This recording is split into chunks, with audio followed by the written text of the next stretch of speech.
حضرت عبداللہ بن عمر رضی اللہ تعالیٰ عنہ روایت کرتے ہیں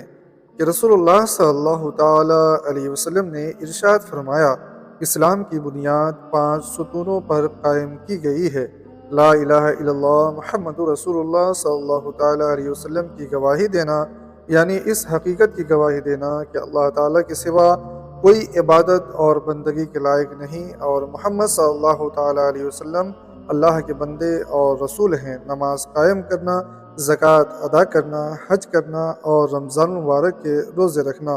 حضرت زبیر بن نفیر رحمۃ اللہ تعالیٰ علیہ روایت کرتے ہیں کہ رسول اللہ صلی اللہ تعالیٰ علیہ وسلم نے ارشاد فرمایا، مجھے یہ حکم نہیں دیا گیا کہ میں مال جمع کروں اور تاجر بنوں، بلکہ مجھے یہ حکم دیا گیا کہ آپ اپنے رب کی تسبیح اور تعریف کرتے رہیں، نماز پڑھنے والوں میں شامل رہیں اور اپنے رب کی عبادت میں مشغول رہیں یہاں تک کہ آپ کو موت آئے۔ حضرت عبداللہ بن عمر رضی اللہ تعالیٰ عنہ روایت کرتے ہیں کہ رسول اللہ صلی اللہ تعالیٰ علیہ وسلم سے جبرائیل علیہ السلام نے، جبکہ وہ ایک اجنبی شخص کی شکل میں حاضر ہوئے تھے، اسلام کے بارے میں سوال کیا۔ آپ صلی اللہ تعالیٰ علیہ وسلم نے ارشاد فرمایا، اسلام یہ ہے کہ تم دل و زبان سے اس بات کی شہادت ادا کرو کہ اللہ کے سوا کوئی معبود نہیں اور محمد صلی اللہ تعالیٰ علیہ وسلم رسول ہیں، نماز پڑھو، زکوٰۃ ادا کرو، حج اور عمرہ کرو،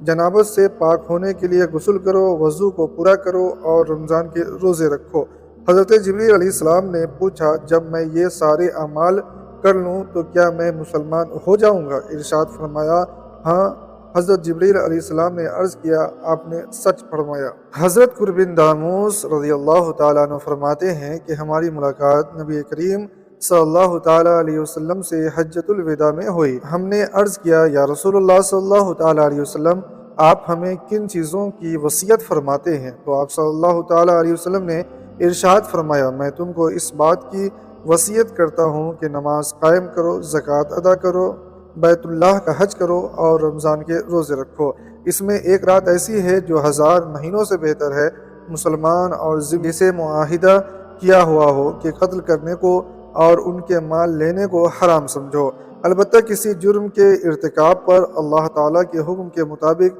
ان کو سزا دی جائے گی، اور انہیں وصیت کرتا ہوں کہ تم اللہ تعالیٰ کو اور اس کی فرما برداری کو مضبوطی سے پکڑے رہو، یعنی ہمت کے ساتھ دین کے کاموں میں اللہ تعالیٰ کے غیر کی خوشنودی اور ناراضگی کی پرواہ کیے بغیر لگے رہو۔ حضرت جابر بن عبداللہ رضی اللہ تعالیٰ عنہ سے روایت ہے کہ رسول اللہ صلی اللہ تعالیٰ علیہ وسلم نے ارشاد فرمایا، جنت کی کنجی نماز ہے اور نماز کی کنجی وضو ہے۔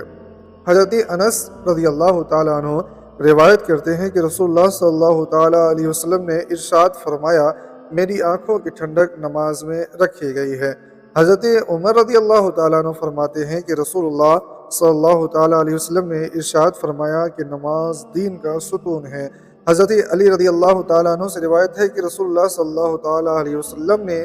آخری وصیت یہ فرمائی، نماز نماز، اپنے غلاموں اور ماتحتوں کے بارے میں اللہ تعالیٰ سے ڈرو، یعنی ان کے حقوق ادا کرو۔ حضرت ابو امامہ رضی اللہ تعالیٰ عنہ سے روایت ہے کہ نبی کریم صلی اللہ تعالیٰ علیہ وسلم خیبر سے واپس تشریف لائے تو آپ صلی اللہ تعالیٰ علیہ وسلم کے ساتھ 2 غلام تھے۔ حضرت علی رضی اللہ تعالیٰ عنہ نے عرض کیا، یا رسول اللہ صلی اللہ تعالیٰ علیہ وسلم، ہمیں خدمت کے لیے کوئی خادم دے دیجئے۔ آپ صلی اللہ تعالیٰ علیہ وسلم نے ارشاد فرمایا، دونوں میں سے جو سا چاہو لے لو۔ انہوں نے عرض کیا، آپ ہی پسند فرما دے۔ نبی کریم صلی اللہ تعالیٰ علیہ وسلم نے ان میں سے ایک کی طرف اشارہ کر کے فرمایا، اس کو لے لو، لیکن اس کو مارنا نہیں، کیونکہ خیبر سے واپسی پر میں نے اس کو نماز پڑھتے دیکھا ہے اور مجھے نمازیوں کو مارنے سے منع کیا گیا ہے۔ حضرت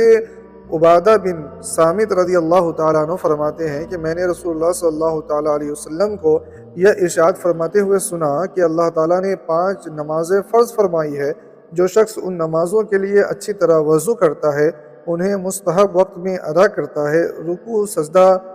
اطمینان کے ساتھ کرتا ہے اور خشوع سے پڑھتا ہے، تو اللہ تعالیٰ کا وعدہ ہے کہ اس کی ضرور مغفرت فرمائیں گے، اور جو شخص ان نمازوں کو وقت پر ادا نہیں کرتا اور نہیں خشوع سے پڑھتا ہے تو اس سے مغفرت کا کوئی وعدہ نہیں، چاہے مغفرت فرمائے چاہے عذاب دے۔ حضرت حنظلہ اسیدی رضی اللہ تعالیٰ عنہ سے روایت ہے کہ رسول اللہ صلی اللہ تعالیٰ علیہ وسلم نے ارشاد فرمایا، جو شخص پانچوں نمازوں کی اس طرح پابندی کرے کہ وضو اور اوقات کا اہتمام کرے، رکوع اور سجدہ اچھی طرح کرے اور اس طرح نماز پڑھنے کو اللہ تعالیٰ کی طرف سے اپنے ذمہ ضرور سمجھے، تو اس آدمی کو جہنم کی آگ پر حرام کر دیا جائے گا۔ حضرت ابو قتادہ بن ربعی رضی اللہ تعالیٰ عنہ سے روایت ہے کہ رسول اللہ صلی اللہ تعالیٰ علیہ وسلم نے ارشاد فرمایا، اللہ تعالیٰ ارشاد فرماتے ہیں کہ میں نے تمہاری امت پر 5 نمازیں فرض کی ہے، اور اس بات کی میں نے ذمہ داری لے لی ہے کہ جو شخص میرے پاس اس حال میں آئے،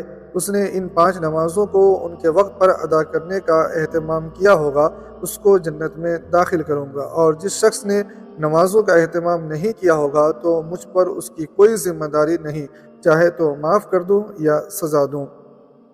حضرت عثمان بن عفان رضی اللہ تعالیٰ عنہ سے روایت ہے کہ رسول اللہ صلی اللہ تعالیٰ علیہ وسلم نے ارشاد فرمایا، جو شخص نماز پڑھنے کو ضروری سمجھے وہ جنت میں داخل ہوگا۔ حضرت عبداللہ بن قرطین رضی اللہ تعالیٰ عنہ سے روایت ہے کہ رسول اللہ صلی اللہ تعالیٰ علیہ وسلم نے ارشاد فرمایا، قیامت کے دن سب سے پہلے نماز کا حساب کیا جائے گا، اگر نماز اچھی ہوئی تو باقی اعمال بھی اچھے ہوں گے، اور اگر نماز خراب ہوئی تو باقی اعمال بھی خراب ہوں گے۔ حضرت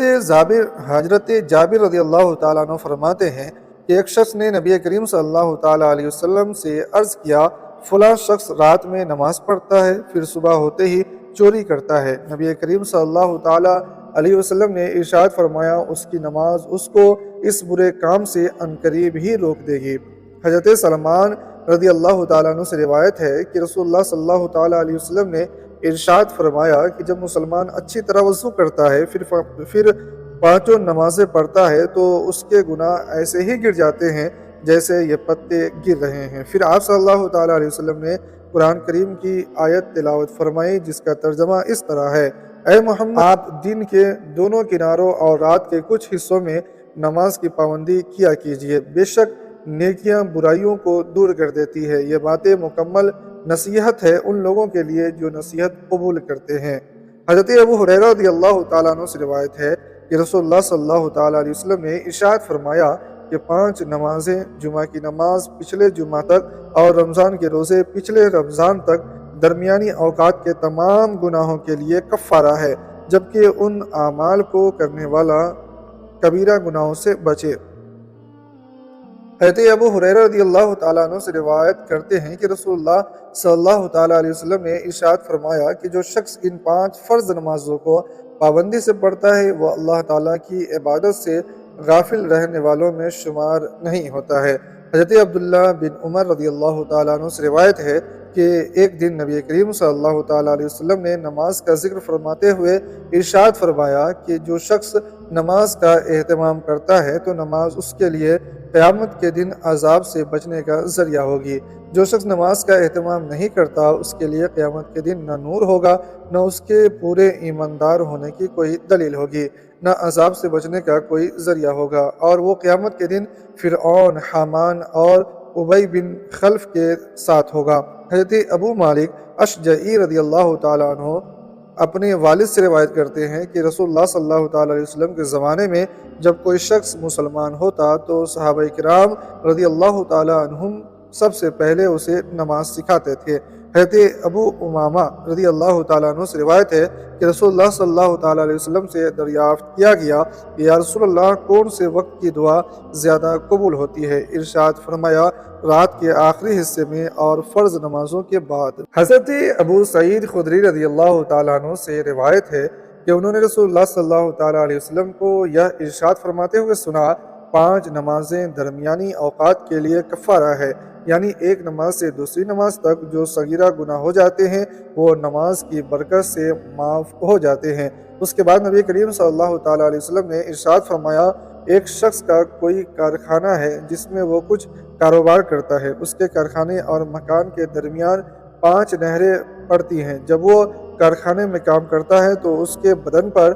میل لگ جاتا ہے اور اسے پسینہ آ جاتا ہے، پھر گھر جاتے ہوئے ہر نہر پر غسل کرتا ہوا جاتا ہے، بار بار غسل کرنے سے اس کے جسم پر میل نہیں رہتا۔ یہی حال نماز کا ہے، کہ جب بھی کوئی گناہ کر لیتا ہے تو دعا استغفار کرنے سے اللہ تعالیٰ نماز سے پہلے کے تمام گناہوں کو معاف فرما دیتا ہے۔ حضرت زید بن ثابت رضی اللہ تعالیٰ عنہ فرماتے ہیں کہ ہمیں نبی کریم صلی اللہ تعالیٰ علیہ وسلم کی طرف سے حکم دیا گیا کہ ہم ہر نماز کے بعد سبحان اللہ 33 مرتبہ، الحمدللہ 33 مرتبہ، اللہ اکبر 34 مرتبہ پڑھیں۔ ایک انصاری صحابی رضی اللہ تعالیٰ عنہ نے خواب میں دیکھا، کوئی صحابہ کہتے ہیں کیا تم کو رسول اللہ صلی اللہ تعالیٰ علیہ وسلم نے حکم فرمایا ہے کہ ہر نماز کے بعد سبحان اللہ 33 مرتبہ، الحمدللہ 33 مرتبہ، اللہ اکبر 34 مرتبہ پڑھو؟ انہوں نے کہا جی ہاں۔ ان صحابہ نے کہا ہر کلمہ کو 25 مرتبہ کر لو اور ان کلمات کے ساتھ 25 مرتبہ لا الہ الا اللہ اضافہ کر لو۔ چنانچہ صبح کو نبی کریم صلی اللہ تعالیٰ علیہ وسلم کی خدمت میں حاضر ہو کر خواب بیان کیا تو آپ صلی اللہ تعالیٰ علیہ وسلم نے فرمایا کہ ایسا ہی کر لو، یعنی اس کی اجازت